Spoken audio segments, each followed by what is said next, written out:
सहारा enterprises तुमच्या स्वप्नातली गाडी आता कमी किमतीत. इचलकरंजी शहरालगत असलेल्या कबनूर चंदूर रोडवर कोन्नूर पार्कमधल्या सहारा एंटरप्राइजेस इथं पश्चिम महाराष्ट्रातली विविध बँका आणि फायनान्स कंपन्यांनी जप्त केलेल्या जुन्या दुचाकी आणि चारचाकी गाड्यांची विक्री केली जाते.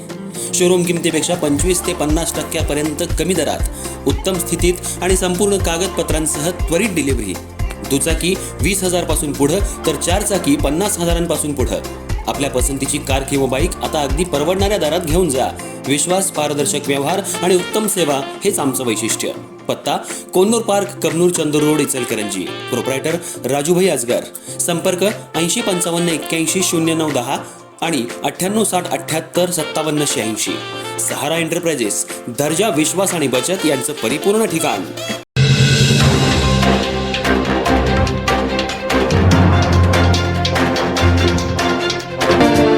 भुयारी गटार योजनेच्या कामामुळे कुडचेमळा परिसरातल्या रस्त्यांची दुरावस्था. नागरिकांकडून तातडीच्या दुरुस्तीची मागणी. इचलकरंजी शहरात सुरू असलेल्या भुयारी गटार योजनेच्या कामांमुळे काही भागात नागरिकांना मोठ्या अडचणींचा सामना करावा लागत असल्याच्या तक्रारी समोर येत आहेत. विशेषतः कुडचेमळा परिसरात खोदकामानंतर रस्ते पूर्ववत न केल्यामुळे चिखल, खड्डे आणि तुटलेल्या झाकणांमुळे नागरिकांचा प्रवास धोकादायक बनल्याचा आरोप स्थानिकांकडून केला जातोय.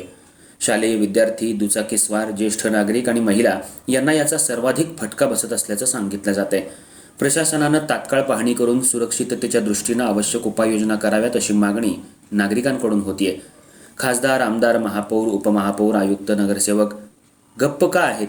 का फक्त रील काढून कामं आम्ही मंजूर करून आणण्यात हे सर्व लोकप्रतिनिधी धन्यता मानतात का, असा सवाल या निमित्तानं उपस्थित होतोय.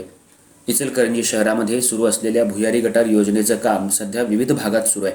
शहराच्या विकासासाठी ही योजना महत्त्वाची मानली जात असली तरी काही ठिकाणी कामाच्या पद्धतीवर आणि त्यानंतरच्या व्यवस्थापनावर प्रश्नचिन्ह उपस्थित होऊ लागले. कुडचेमळा परिसरातल्या नागरिकांच्या म्हणण्यानुसार रस्त्यांवर मोठ्या प्रमाणात खोदकाम करण्यात आलं असून अनेक ठिकाणी काम पूर्ण झाल्यानंतर रस्त्यांची योग्य दुरुस्ती करण्यात आलेली नाही. त्यामुळं पावसाळ्यात रस्त्यांवर चिखलाचं साम्राज्य निर्माण झालं असून वाहतुकीवर त्याचा परिणाम होतोय. स्थानिक नागरिकांनी असा दावा केलाय की काही ठिकाणी ड्रेनेज चेंबर किंवा मॅनहोलची झाकणं तुटलेल्या अवस्थेत आहेत किंवा चिखलाखाली झाकली गेली आहेत. काही नागरिकांनी इतरांना धोका कळावा म्हणून त्या ठिकाणी झाड किंवा इशारा म्हणून साहित्य ठेवलं असल्याचंही सांगितलं जातंय. या प्रकारामुळं नागरिकांमध्ये भीतीचं वातावरण निर्माण झालंय. या मार्गावरून दररोज शाळकरी विद्यार्थी, महाविद्यालयीन युवक युवती, माता भगिनी, ज्येष्ठ नागरिक तसंच रुग्णवाहिका आणि दुचाकीस्वारांची मोठ्या प्रमाणावर ये-जा असते.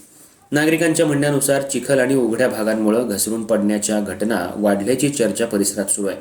मात्र याबाबत अधिकृत आकडेवारी समोर आलेली नाही. स्थानिकांनी प्रशासन, संबंधित विभाग आणि काम करणाऱ्या ठेकेदारांकडून अधिक जबाबदारीनं काम करण्याची अपेक्षा व्यक्त केली आहे. नागरिकांच्या मते विकास कामं आवश्यक असली तरी ती करताना सुरक्षितता, दर्जा आणि नागरिकांच्या दैनंदिन जीवनाचा विचार होणं तितकंच महत्त्वाचं आहे. दरम्यान काही नागरिकांनी लोकप्रतिनिधी आणि प्रशासनानं प्रत्यक्ष पाहणी करून परिस्थितीचा आढावा घ्यावा, तातडीनं रस्त्यांची दुरुस्ती करावी आणि धोकादायक ठिकाणी संरक्षणात्मक उपाययोजना कराव्यात अशी मागणी केली आहे.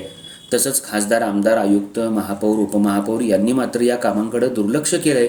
मक्तेदार मनमानी कारभार करत असल्यामुळे याचा त्रास सर्वसामान्य जनतेला होऊ लागलाय.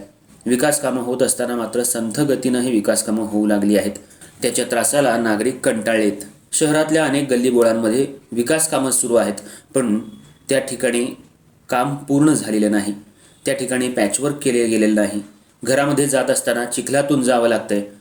चिखल घरात जात आहे, त्याचा त्रास रुग्णांना होत आहे, नागरिकांना होत आहे. अक्षरशः नागरिक या भुयारी गटार योजनेला कंटाळलेत. काम संथ गतीनं सुरू असल्यामुळे नागरिक वैतागले आहेत.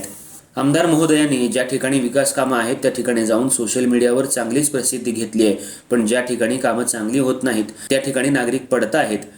त्या ठिकाणी आमदार महोदय जाऊन कार्य करत नाहीत असा सवाल सर्वसामान्य जनतेतून विचारला जातोय. खासदार मात्र निवडून गेल्यापासून इचलकरंजीकडे एकदाही आले नाहीत. नागरिकांच्या समस्येकडे पाहिलं नाही. खासदार, आमदार यांनी मात्र मी एवढा निधी आणला, तेवढा निधी आणला याची बातमी मात्र जोरात करून प्रसिद्धी मिळवत आहेत. पण सध्या सुरू असलेली कामं संथ गतीनं होत आहेत याच्याकडे मात्र खासदार, आमदार, महापौर, प्रशासन दुर्लक्ष करतायत. नागरिकांच्या सुरक्षिततेला प्राधान्य देत कामं वेळेत आणि दर्जेदार पद्धतीनं पूर्ण करणं आवश्यक असल्याचं मत व्यक्त होत आहे. एखादी दुर्घटना घडल्यानंतर उपाययोजना करण्यापेक्षा आधीच आवश्यक खबरदारी घेणं गरजेचं असल्याचं नागरिकांचं म्हणणं आहे.